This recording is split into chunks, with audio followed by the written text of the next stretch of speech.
Hello student, आज हमारी हिंदी साहित्य की क्लास नंबर 50 है। ये क्लासें एचटेट टीजीटी और पीजीटी सभी के लिए महत्वपूर्ण होंगी। हमने आदिकाल, भक्तिकाल और रीतिकाल इनको पीवाईक्यू के साथ कंप्लीट कर लिया है। अभी हमारा जो आधुनिक काल चला हुआ है उसमें भी हम प्रयोगवाद तक पहुंच चुके हैं। बहुत ही जल्द हमारा हिंदी साहित्य कंप्लीट होने वाला है। अगर आपने अभी तक पिछली क्लासों को नहीं देखा है तो ज़रूर देखें। चलिए फिर आज की क्लास को हम शुरू करते हैं। आज हम पढ़ेंगे प्रयोगवाद। प्रगतिवाद के बाद हिंदी साहित्य में प्रयोगवाद का उदय हुआ। छायावादोत्तर काल की वह काव्यधारा जिसने कविता के क्षेत्र में नए नए प्रयोग किए प्रयोगवाद के नाम से जानी जाती है। अज्ञेय को प्रयोगवाद का प्रवर्तक माना जाता है।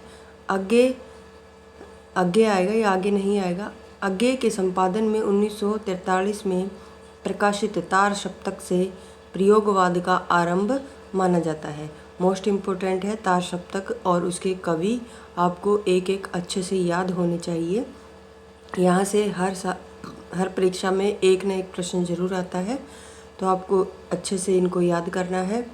आगे के संपादन में कितने 4 सप्तक प्रकाशित हुए, कितने 4, जिनमें प्रत्येक में 7-7 कवियों की कविताएं संकलित हैं। तार सप्तक की मूल योजना है प्रभाकर माचवे व नेमी चंद्र जैन ने की थी। हिंदी कविता में प्रयोगों के आरंभकर्ता कौन माने जाते हैं? ये निराला माने जाते हैं और निराला की जो कविताओं को प्रयोगों का एल्बम कहा जाता है।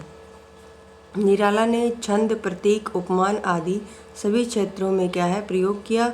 निराला ने अपनी प्रथम कविता जूही की कली, काली नहीं कली आएगा, जूही की कली को छंद से मुक्त किया। प्रयोगवाद का नामकरण करता आचार्य नंद दुलारे वाजपेयी को माना जाता है। नंद दुलारे वाजपेयी ने प्रयोगवादी रचनाएं शीर्षक से निबंध लिखा। तार सप्तक की जो भूमिका है उसमें अज्ञेय ने लिखा है, सातों कवि एक स्कूल के नहीं वह राही नहीं, राहों के अन्वेषी हैं। मोस्ट इम्पोर्टेंट पंक्ति है। दूसरे सप्तक की भूमिका में अज्ञेय ने प्रयोगवाद शब्द का विरोध करते हुए लिखा है, हमें प्रयोगवादी कहना उतना ही सार्थक या निरर्थक है जितना हमें कवितावादी कहना। अज्ञेय के अनुसार प्रयोग अपने आप में क्या है, इष्ट नहीं, वह साधन होता है।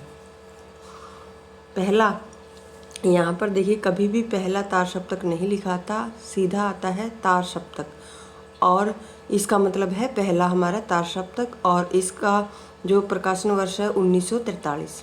इसके जो प्रमुख कवि हैं आपको याद एक एक अच्छे से होने चाहिए, क्योंकि ये पूछा जाता है ये कौन से सप्तक का कवि है। तो हमारे पहले तार सप्तक के कवि हैं वो कौन है? प्रभाकर माचवे, भारत भूषण अग्रवाल, गिरिजा कुमार माथुर, रामविलास शर्मा, गजानन माधव मुक्तिबोध, नेमी चंद्र जैन और अज्ञेय। दूसरा तार सप्तक, इसका वर्ष है 1951। पहला 1943, दूसरा 1951। धर्मवीर भारती, नरेश मेहता, शकुंतला माथुर, भवानी प्रसाद मिश्र, शमशेर बहादुर सिंह, हरिनारायण व्यास और रघुवीर सहाय। तीसरा सप्तक है 1959। इसके कवि हैं कुंवर नारायण, कीर्ति चौधरी, केदारनाथ सिंह, प्रयाग नारायण त्रिपाठी, मदन वत्स्यायन, विजय देव नारायण शाही और सर्वेश्वर दयाल सक्सेना। चौथा सप्तक 1979। राजकुमार कुंभंज, राजेंद्र कुमार किशोर, स्वदेश भारती, श्रीराम वर्मा, सुमन राजे, नंद किशोर आचार्य और अवधेश कुमार, ये हमारे 7 कवि हैं। आगे है प्रयोगवाद के विकसित रूप को नई कविता के नाम से जाना जाता है। प्रयोगवादी आंदोलन के प्रचार प्रसार हेतु अज्ञेय ने 1940 में प्रतीक का प्रकाशन किया। प्रतीक क्या है? एक पत्रिका है। प्रयोगवाद में दूसरा सप्तक के यानी 1951 के बाद नई कविता का रूप धारण कर लिया। नई कविता के नामकरण का श्रेय अज्ञेय को दिया जाता है। 1954 में इलाहाबाद से जगदीश गुप्त व राम स्वरूप चतुर्वेदी के संपादन में नई कविता पत्रिका का प्रकाशन आरंभ हुआ। मोस्ट इम्पोर्टेंट है। डॉक्टर बच्चन सिंह ने नई कविता को प्रगतिवाद व प्रयोगवाद, 2 अतिवादी छोरों को मिलाने वाली कविता कहा है।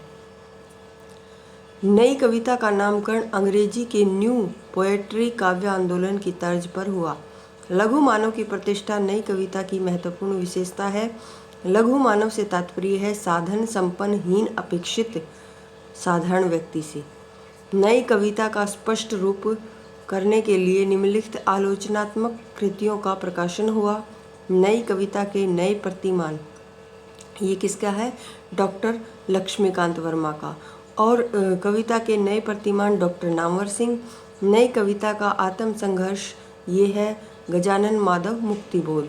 नई कविता सीमाएं और संभावनाएं, किसका है? गिरिजा कुमार माथुर। नई कविता के बहाने लघु मानव पर एक बहस, ये किसकी है? विजयदेव नारायण शाही की रचना है। अब पढ़ते हैं सच्चिदानंद हीरानंद वात्स्यायन अज्ञे के बारे में। इनका जन्म 1911 में हुआ। इन्हें कठिन गद्य का प्रेत कहा जाता है। ब्रिटिश शासन में भारतीय सेवा में क्या है नौकरी की। दीनमान, प्रतीक, नया प्रतीक, सैनिक, विशाल भारत, नव भारत, टाइम्स आदि पत्र पत्रिकाओं का इन्होंने संपादन किया। देखो इतनी पत्रिकाएं हैं। दीनमान, प्रतीक, नया प्रतीक, सैनिक, विशाल भारत, नव भारत और टाइम्स, नव भारत टाइम्स, ये की है। 1964 में आंगन के द्वार पार काव्य संग्रह के लिए साहित्य अकादमी पुरस्कार मिला। 1978 में कितनी नाव में कितनी बार काव्य संग्रह के लिए भारतीय ज्ञानपीठ पुरस्कार मिला। अज्ञे ने अपनी काव्य यात्रा छायावाद युग से आरंभ की थी। आंगन के पार द्वार काव्य संग्रह में 3 कविताएं संकलित हैं। कौन कौन सी? अंत्यसलीला, चक्रांतशिला, असाध्य वीणा। असाध्य वीणा इनकी बहुत ही अच्छी कविता है और इम्पोर्टेंट भी है। ये हमारी यूजीसी नेट के पाठ्यक्रम में भी है, तो इसको अच्छे से याद रखेंगे। कौन से काव्य संग्रह में संकलित है? आंगन के पार द्वार कविता के साथ अज्ञे ने उपन्यास, कहानी, निबंध, यात्रा वृत्तांत भी लिखे। अज्ञे फ्रायड के मनोविश्लेषणवाद से प्रभावित थे। अज्ञे की कृतियां हैं चिंता, भग्नदूत, बावरा अहेरी, इत्यलम, इंद्रधनुष में रोंदे हुए, हरी घास पर क्षण भर, अरि ओ करुणा प्रभमय, कितनी नाव में कितनी बार, महावृक्ष के नीचे, नदी के बाग पर छाया, सदा नीरा, ऐसा कोई घर आपने देखा है, आंगन के पार द्वार। अगले कवि हैं गजानन माधव मुक्तिबोध। हंस और नया खून, ये क्या है? पत्रिकाएं हैं। इनका संपादन किसने किया था? गजानन माधव मुक्तिबोध ने। उपनाम है इनके भयानक खबरों का कवि और फैंटेसी का कवि। मुक्तिबोध आत्म मंथन के कवि हैं, ये डॉक्टर बच्चन का कथन है। मुक्तिबोध ने अपनी कविता में फैंटेसी को महत्वपूर्ण स्थान दिया। अंधेरे में, ब्रह्म राक्षस और लकड़ी का रावण आदि मुक्तिबोध की क्या है? लंबी कविताएं हैं। जो ब्रह्म राक्षस है और अंधेरे में, ये कविता इनकी इम्पोर्टेंट है। और शमशेर बहादुर सिंह ने अंधेरे में कविता को एक दहकता इस्पाती दस्तावेज कहा है, मोस्ट इम्पोर्टेंट। मुक्तिबोध की जो काव्य कृतियाँ हैं वो कौन कौन सी हैं? चांद का मुंह टेढ़ा, भूरी भूरी खाक धूल। बस आज के लिए हम इतना ही करेंगे।